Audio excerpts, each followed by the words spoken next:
Hello everyone, it's Lindsay, and today I'm back with a Bible journaling process video for you guys.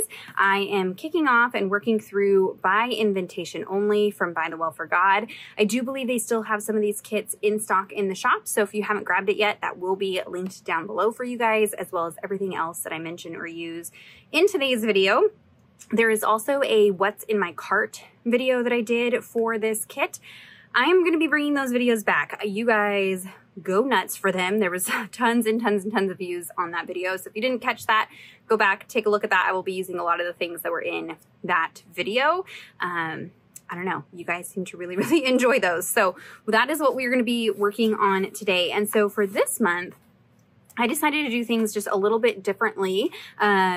Just for the sake of time, I have not been able to work through these kits in the way that I would like to, but I have a little bit more time this month, so this is how I'm choosing to work through it. I have one of the additional add-on blank traveler's notebooks, and I'm doing all of my note-taking as pretty notes this month. We talked about ugly notes last month, just scribbling, no stamping, no stickers, no anything. It was just scribbled notes. That is a-okay, totally fine to do. But this month I have a little bit more time. So I've already actually worked through about half of the devotional in here. And this is a great way to use up product. If you are somebody that buys the bundle, but you find that you are having a lot of leftover at the end of every month, this is a great way to use up some of those pieces, especially the stickers and things like that. And a great way to use up past stash. So I'm actually having to go through and pull out older sets of labels and alpha tile stickers that I have to fill in as I'm working through. So it's just been a good stash busting project, but I am focusing on writing out the scripture from each day. And then I'm also focusing on, you know, maybe some commentary notes, just quick word studies, not in-depth word studies, and just that kind of thing. And then in my Bible, I will be doing some prayer journaling, some reflection, maybe bringing over a few notes, but I've decided my Bible journaling is mostly going to be prayer journaling, and then my notes will be like in a different format, just because I've gotten where I take a lot of notes. I'm not worried about this being perfect. You can see things are crooked. It does not have to be, you know, perfect. And this has been a really fun project. I am using this stamp set. This is the Greek alphabet. There's the Hebrew alphabet as well. If you have not picked this up, this is becoming a very well-loved, as you can see, letters are not sticking anymore, stamp set. And so when I initially saw this from ByTheWell4God, I know there was a lot of people that wanted a stamp set, but for me, I was like, I'm not quite sure how I'm going to use that. I didn't think that it was necessary to have in my stash because I don't speak Greek or Hebrew, and the word study, I tend to just dig in and look more at the definitions and some of the connections between other verses and things like that. But I will say I've completely changed my mind about this. I think it is a must-have. I have found so much value in this as I'm stamping out the word. So this is predestined in Greek. I am finding that I am starting to recognize, you know, the different letters that line up with English letters. I'm starting to match up the letters with the sounds that they make. As I'm using the Blue Letter Bible app, there's that portion at the top of the Blue Letter Bible app for a word study. If you have questions about doing word studies with that app, I do have a video I'll link down below. I think it's like a Tip Tuesday video, kind of walks you through that. But towards the top, you've got the word in the original language. You have the breakdown of it in like using English letters. And then you have the breakdown of the, I say English, that's not correct. You know what I mean. Regular letters, not Greek letters, our letters. And then also the pronunciation. And so just by looking at that little triangle trifecta all at the same time as I'm stamping things out has really been a good learning process for me. So I'm really enjoying that. So if you had, you know, weren't quite sure if you were to use this stamp set, maybe, you know, that will be an encouragement to you as far as that goes. So today we're going to be journaling day one. We're diving right in. And the first day of By Invitation Only, Tom is taking us through the idea of election. And I really love how he does it on this first day because I know that different denominations have different viewpoints on this. I think scripture is pretty clear on what the Bible is saying, but I know that there's still discussion about that. And ultimately it doesn't change, you know, how we evangelize to people. It doesn't change our own salvation. However, I do believe that there's a fine line between a works-based salvation and a grace-based salvation. But I really love how he presents it here because he just kind of gives you scripture and lets you go study and see where the scripture takes you. I think that it takes you a very specific direction, but you do the study, you tell me. But looking at a variety of passages, we looked at Ephesians 1:4-5, even as he chose us in him before the foundation of the world, that we should be holy and blameless before him. In love, he predestined us for adoption to himself as sons through Jesus Christ, according to the purpose of his will. And then Romans 8:29-30 says, for those whom he foreknew, he also predestined to be conformed to the image of his son. And those whom he predestined, he also called. And those whom he called, he also justified. And those whom he justified, he also glorified. Really great scripture there. I think it's pretty clear about election, predestination. You know, God is calling us to him. And then, you know, part of our free will is, are we answering that call or not? And I think if this is a topic that you are wrestling with within your own theology, I think it's important to keep in mind, you know, who God is. And maybe that's good to go back and do a character study on God. And God is outside of time. God existed past, present, future. And so when we're looking at election, is he only calling certain specific people to be saved? Or is it that he can see all of time and see who is answering that call? You know, I think there's just so much complexity to that. I don't think it's something that we need to be like beating each other up over. I don't know. This is one of those topics, being from a Reformed background, I know that there's a lot of contention around this. And so maybe I just have a little bit of anxiety within my own heart about even like touching this, because I know that I have a lot of you that's fan next to me scared me. You guys, it is hot. It's going to be 108 today and we are dying. Anyways, I just know that everybody has, you know, different beliefs about this. I think scripture is pretty clear. And so I just want to let you know that I'm presenting this and I'm doing my study through love. And I have spent some time in the study. I don't know. Please be kind. But anyways, I think those are some pretty clear scripture about that. And that, you know, anything outside of that, if it's us choosing God, I think you start falling into a works-based salvation. If it's about what we can do, that kind of misses the point. It's not about us. The point is that we are nothing without Christ, that we are sinners bound for hell, that we're nothing. We need God. We need Jesus. And so I think that goes down even to the basis of salvation and answering that call. And so anyways, looking at that, and then the scripture I'm going to be journaling today is actually 2 Thessalonians 2:13. This is kind of response or being thankfulness for that calling. And it says, but we ought always to give thanks to God for you, brothers, beloved by the Lord, because God chose you as the first fruits to be saved through sanctification by the Spirit and belief in the truth. And so one of the notes that I had here from David Guzik, he says, this is the reason for God's plan. He adopts us into his family, Romans 8:15, for the purpose of making us like Jesus Christ, similar to him in the perfection of his humanity.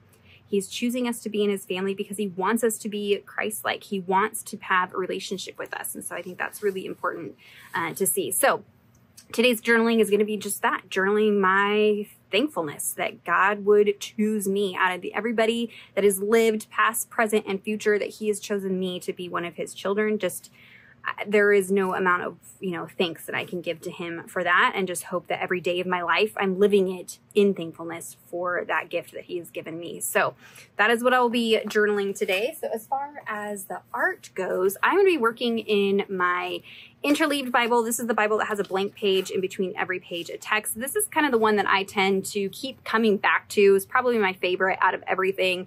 I just like having that space. Now, when I do my unboxings, I mentioned that I like the 6x8 pattern papers from By the Well, because they almost entirely fit a page in the interleaved Bible, but you can see there is a little bit of a gap. So I'm going to show you how I'm going to use one of these papers as a background and how I kind of help everything blend together. This paper, I will be showing you this technique in the video.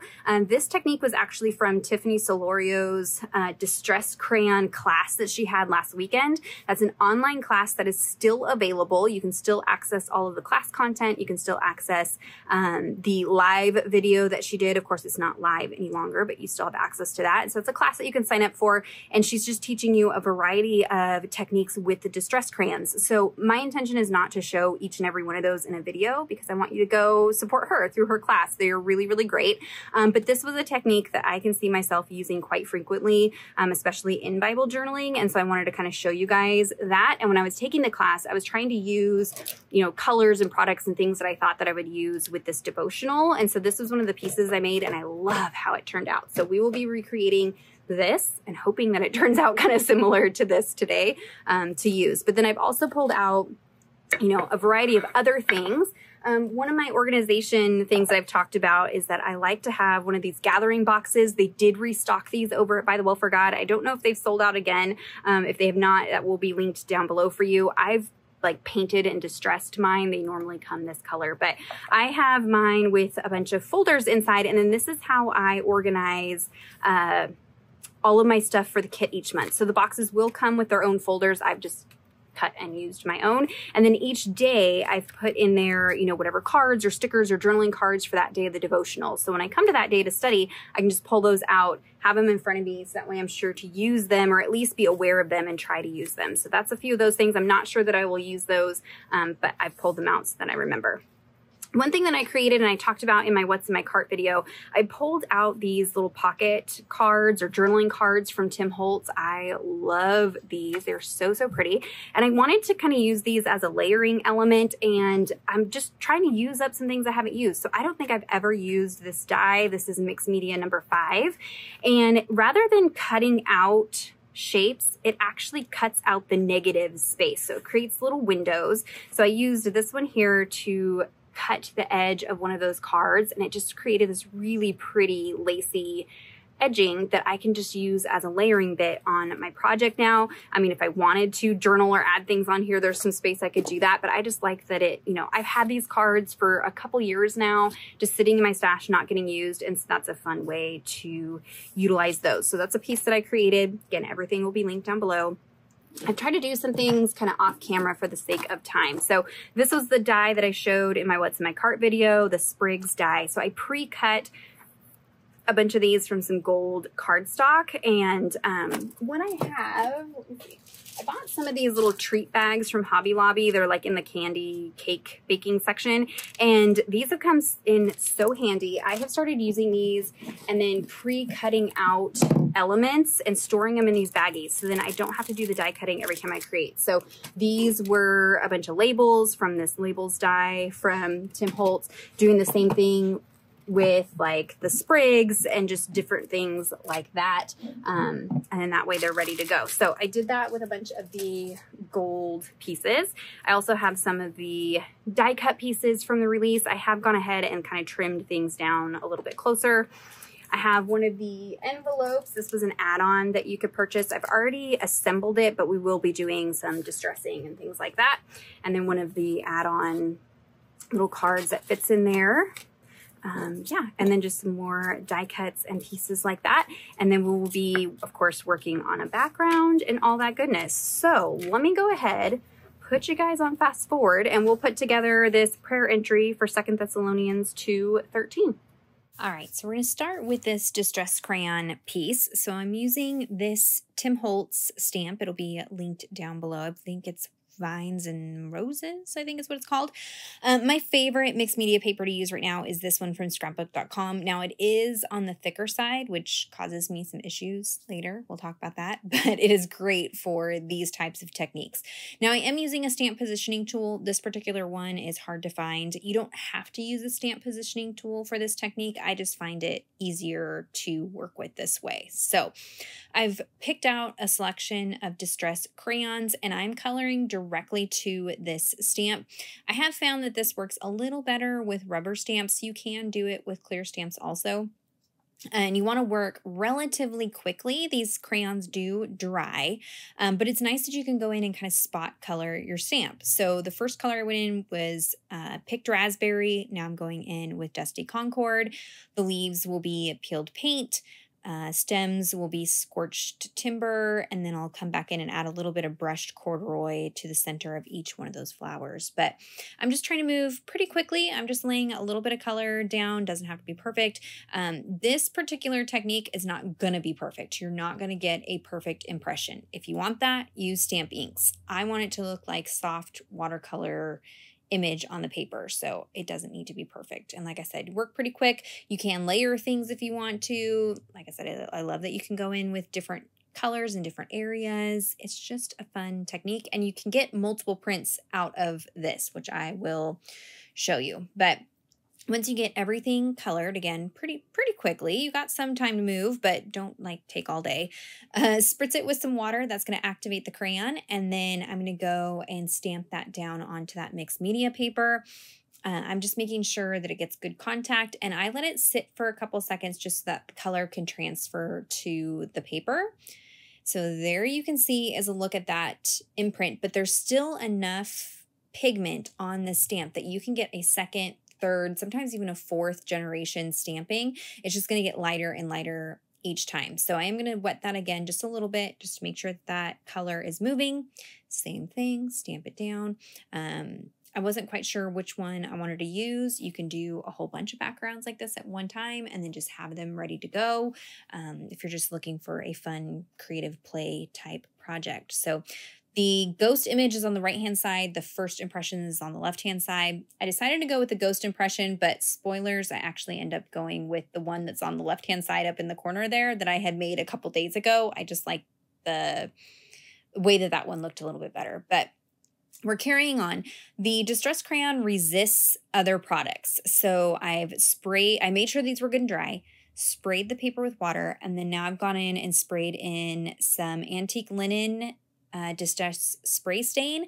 And then I also added just a little bit of scorched timber and some more water. I'm just creating an inky background, and you can see how it's not really affecting the Distress Crayon. Now, Distress Crayons are not permanent. They do reactivate. So the more and more you mess with this and fuss with this, the less defined it is. So at that point, I'm not super happy with it. I've lost some of the definition, but that's okay.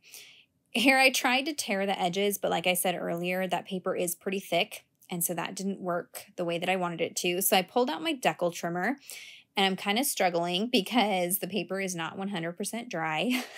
Really, this does work very well. I haven't had a problem with this trimmer. You just have to make sure your paper's dry.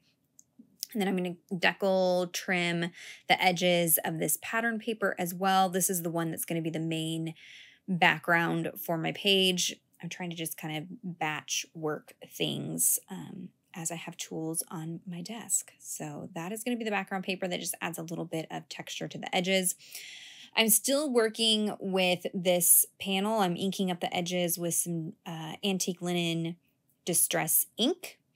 And I'm kind of going in over some areas too. It just kind of changes the coloring when you layer these distress products. I don't know. You have to play with them. They are amazing. But kind of adding it into some places that were still a little more on the white side. And here's where I kind of realized it's not at all like this panel, right? This is the one that I had made a couple days ago. So I pulled this one in. I'm going to do all the same things, decal edge, add antique linen to the edges, and that's going to be the piece I'm actually going to use. So like you can see, it's one of those techniques that you just can't control. You get what you get. You don't throw a fit.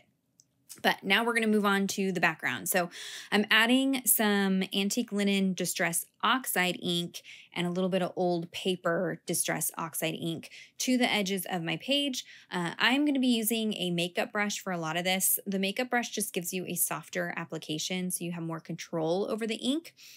And then I'm going to seal down this paper. So I'm using one of these big collage medium brushes from Ranger and some multimedia matte. Now, multimedia matte acts like a glue, so it's going to get the job done, but it has more of a plasticky finish. So if I could go back, I would go back and probably use clear gesso or even clear watercolor ground to do this, because this matte gel medium becomes like plastic, so it's not absorbent at all. And so now when I go in with my sprays, they're never really going to fully dry on there. So even if I touch it with my finger, sometimes it'll lift off. So use gesso, or like a clear gesso is probably the best thing to do this technique. But I'm just going with it. I sprayed some antique linen and old paper distress spray stain, and then a little bit of antique linen. Right here is the antique linen distress oxide spray. And I just kind of go back and forth between adding water, lifting up some of the color. I'm just wanting to add a lot of texture to the background and kind of help everything blend together, blend those edges in with the paper. It's not going to be 100% perfect, but we're just creating, you know, an interesting background. And it might seem like a waste. I am picking up a lot of ink, but part of that is because nothing's absorbing because it has that matte gel medium. So I'm just kind of playing around, getting the background how I want it to be. I'm going to go in and stamp now. Now, when I stamp on this, I am going to use some archival ink because it's that plasticky background now. I'm using some vintage photo archival ink and the invitation stamp from this release. And I'm just leaving it on the backer sheet and just kind of rocking and rolling and just pushing down small areas of that stamp just to create some texture on the background. I'm going to do the same thing or similar thing with this Sufficient Florals stamp. I'm going in with some frayed burlap archival ink. If I had stamped this in distress ink, it would never dry. It would transfer, it would sit on top of this. I may even need to take this outside and spray like a spray fixative over it at this point because I have so much ink sitting on that matte gel medium that it's kind of an issue. So learn from me, either just glue the paper down and don't seal it in with the matte gel medium, or use something like clear gesso instead of the matte gel medium. But I'm just stamping around some of that one floral, keeping in mind kind of the arrangement that I'm going to do with my paper elements. So keeping that in mind as I stamp. And then I'm going to go in and add a little bit of a darker edge. I realize this piece is now really blending in with the background, which is not entirely what I wanted. So I'm inking up the edges with some Scorched Timber Distress ink. And because it's water reactive, I'm going to take advantage of that. So I'm spraying a little bit of water onto my mat, and then I'm dragging the edges of this through there. That's activating the Scorched Timber ink. It's letting it kind of wick up into the paper. It's kind of lightening a little bit. It's making it look like I didn't rub an ink pad against the edges of the paper. It's just kind of softening it a little bit. And because these are water reactive, I decided that I wanted this piece just a little bit lighter. So I sprayed the entire piece, laid a paper towel over it, and lifted some of the color off. It looks really stark right now, but once I get everything on the page, it kind of helped everything blend together a little bit better and helped it stand out from the background. You can see once it's dry, it's not as stark. I'm going to go ahead and ink up and distress all of my other pieces. So I'm using the Antique Linen Distress ink.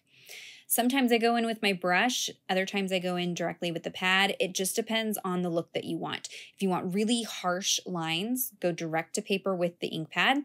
If you want some more control like I'm doing here and you want it really soft and just to be able to build up the color, that's where I use my makeup brush. Also with something really delicate like this, I find if I use the blending sponges, it snags, whereas using the makeup brush is a little bit softer and it doesn't snag all of those leaves and things like that. And again, it's just softer, so it's easier to increase the intensity of the color, you know, slowly without it being a heavy application. So now that I have everything inky, messy, covered in color, we can start assembling things. This page was quite the adventure. I had been working on it for a couple days, just kind of had in my mind the arrangement of all the paper pieces, but you just never know how it's going to go with the inks and paints and all that part of the process. So you just kind of have to, you know, like I said, you get what you get, you don't throw a fit. It's not going to be perfect when you're doing something like this. And I just choose to embrace that. But in the end, I really love how it came together. So I have a couple of the floral pieces from the kit, and I'm just trying to be conscious of like keeping my eye moving around the page. So because I have that floral cluster in the bottom right-hand corner, added one in the top left-hand corner to kind of balance it out. I love how the like filigree of this piece helps pull out the kind of lacy bits of the envelope. Before I adhere all those down, I am going to add a little bit of a gold border with a jelly roll pen around that main floral paper piece. That's going to be where I'm going to do some writing. I love how this kind of looks like, you know, that piece of paper could have come out of the envelope. multiple layers. If you've ever gotten a wedding invitation, for some reason they have some just out of control, obnoxious level of layers. There's usually like 3 or 4 cards in the envelope. So we got that going on this page. I die cut a label from that same mixed media paper, and I sprayed it with some Dusty Concord spray ink, distress spray stain, and I'm just kind of like dabbing that into the ink, making it all grungy looking. This also doesn't go as I planned, so bear with me. I wanted kind of a bold piece, so I'm inking up the edges and stuff with antique linen just to help kind of yellow it so it ties in with the other pieces. But this piece was really, really wet. So I had planned on heat embossing on this and it didn't work. So I pulled out, this is Necessary Words. This is another of the new stamp sets. And I pulled this phrase out. And at this point, like I said, I think I'm going to be embossing. So I've dried that piece. I have prepped it with a powder tool. And I decided to stamp with VersaFine Onyx black ink, only because this is a really delicate stamp. I, at this point, thought this was going to be covered with this gold embossing powder, but unfortunately that piece was not 100% dry. So the embossing powder was sticking all over the place, but that's okay. I just brushed it off. And because I'd stamped with the VersaFine, I was left with the black ink and I could still use this piece, not a problem. So cut that down, adhered that, wrote out Romans 8:29 through 30. And then in the envelope, I have a little prayer kind of tucked in there. And that is it for the page. It was quite the adventure. There were some hiccups along the way, but we made it. If you have any questions or comments, be sure to leave those down below for me. Check out that description box for links to everything that I used. Give this video a thumbs up if you enjoyed it and subscribe to my channel if you're not already subscribed. And until next time, thank you so much. Bye-bye.